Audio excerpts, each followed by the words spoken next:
PNTL prende cigarro caixa Atostolo Racing, nebe alegadamente ratamo husi cidadão estrangeiro.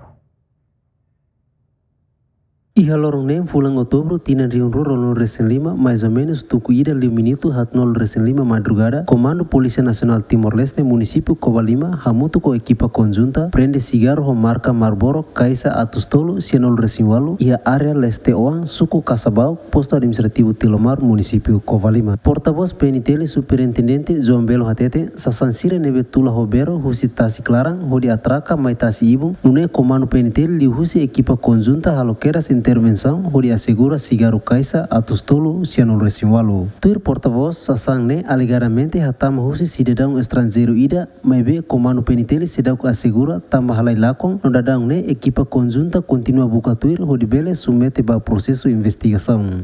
Husi operação nebe comandante município honi equipa halo e por volta horas tukurua madrugada sir hetan movimento e tasi ibum parte Casabal kunyan nebe desconfia iha transação ilegal nune base ba informação sira collecta sira halo intervenção detecta katak ema estrangeiro desconfia cidadão sina importa sasan ilegal mais robot depois transfer para roki sira hori transporta mais tasi ibum Husine ita detecta e depois berrohat no careta ida.